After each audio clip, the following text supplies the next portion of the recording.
I'd like some Trews. You'll get your Trews right now. Where is my Trews? This is the Trews theme tune. The Trews usually follows the tune. Dum dum dum dum Trews. We're doing these two papers today with a bit of analysis from this book, Trickster Makes the World. Stay night in hospital and you're more likely to die. What then if you wrestle an alligator?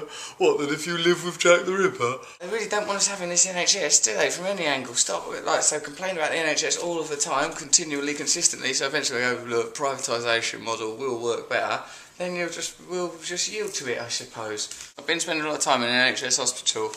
Those people are glorious saints. Because they're not motivated entirely by money. That's what it is. They're not motivated by money, so you can feel that. I also was in a private hospital. It's not as good. Like, the whole atmosphere is completely different. The NHS, one of the best things about this country, don't let anybody tell you that you should get rid of it. It's a really, really bad idea. Well, what the conclusion of this information, one nurse for 18 patients, stay the night in hospital, the conclusion must be we need more resources for the NHS, we need to direct more resources to it, we need to find ways of supporting it, we need to redirect money that's going into propping up dud phantom ghost banks, military expenditure, tax avoidance. We're all going to die, we're all going to need it at some point. Even like someone like me who's got enough money to go to a private thing, it's better. Farage facing EU probe into missing 60 grand. I don't know what that story means. I do know that's quite a good picture of Nigel Farage. He does look like someone who's just been asked, where's that 60 grand? Have you eaten it? Is it in your bum? Sexism row over Zac's rippling torso. British singer Rita Ora found herself at the centre of a sexism row in Hollywood after she manhandled and stripped actor Zac Efron at an award ceremony. Efron, who became famous as the teen star of High School Musical, was on stage at MTV Movie Awards in Los Angeles when his shirt was ripped off. The actor appeared unfazed. Fans have accused event organisers of objectifying him. That's not the first time he's ever been objectified. His entire life is built around objectification. Is trying to be perfect making you ill? I think trying to be perfect is making me feel ill. Trying to be perfect could be ruining your health. Well, of course it is. Stop putting us under so much fucking pressure then to be perfect. So there you go, a combination of absolute hysteria and insanity in those papers. The objectification of the perfect male, Zac Efron, the pressure of all of us to become perfect because of images of Zac Efron, because we can't turn to nationalised institutions like our health service without feeling suspicious of it and afraid. Here's some information that you'll like. It's about a trickster. The trickster is a deity that occurs throughout mythology. A trickster's job is to change the frequency. Hermes is a Greek god that done it. He nicks Apollo's cattle and redistributes them to all the other gods and people and whatnot. Prometheus steals fire from the gods. In African mythology, there's all sorts of tricksters that cause disruption between friends. The trickster is not a moral figure. The trickster doesn't care about good or bad. The trickster just acknowledges that all structure is construction and is not real, is arbitrary, that we live on one frequency of consciousness, but there are many, many frequencies of consciousness, and if there are many, if we create our own reality, then we should create a reality that's fair and just. That's, I suppose, the message behind it, but he wouldn't probably even care about that, this trickster figure.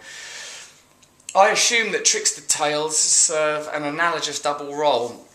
Usually they bring harmless release, but occasionally they authorise moments of radical change. The tales themselves, at least, declare the latter point. The character who can freely play with dirt, they say, is also the culture hero who brings fundamental change. In one of the Raven stories told around Sitka, Alaska, that would be Native American folk, for example, Raven steals water from the stingy Petrel, who has an endless supply but will not share it with the thirsty world. How is this applicable in our culture today? Is there examples of resources being hoarded? Yes. Well, this has always been the case, and the tales of the trickster give us advice on what we should do if confronted with that. Petrel vigilantly guards the spring water where his water bubbles up. He keeps it covered, he sleeps beside it. What a tightwad. Raven tries to get Petrel to leave his hut by telling him tales of all the wonderful things happening in the world, but Petrel is suspicious and won't move. That night, Raven sleeps in Petrel's lodge. Early in the morning, when he hears Petrel sleeping soundly, he goes outside, takes some dog feces and smears it on Petrel's buttocks. Naughty! As the sun rises, Raven cries up, wake up, my brother. You've defecated all over your clothes. Petrel runs from the lodge to clean himself, whereupon Raven takes the cover from Petrel's spring and begins to drink. As he flies away, water falls down from his beak and turns into the great rivers of Alaska and all the little salmon creeks. It's amazing. I suppose like these myths is how people understand their reality and their environment. These Sitka Indian folks in Alaska must have always wondered what their relationship was with those creeks and with the rivers. So they've had tales that told them it had been stolen from a mean god.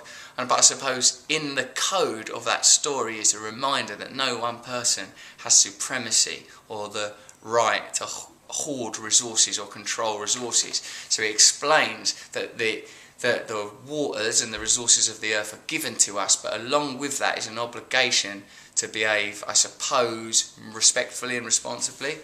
Stories like these are not about conservative dirt work, but about the end of one world and the beginning of another one. Change and transition are a necessary part of our narrative. You think things will always be the way they are, but where are the Babylonians? Where are the Egyptians? Where are the Romans and the Grecians? Where indeed are the dinosaurs? Where are the people of Atlantis? Change is constant. One day people will be asking these questions of us. Is it not possible to imagine a species similar to us but more enlightened, more connected, able to control their lower primal impulses in order to create connections between all people, between all men? The revolution is coming, a glorious new era. This is some truths, this is some truths today. This is some truths, this is some truths today. The truths today with Harry. Read that. Dum dum dum dum. You shouldn't have done that, Harry. Dum.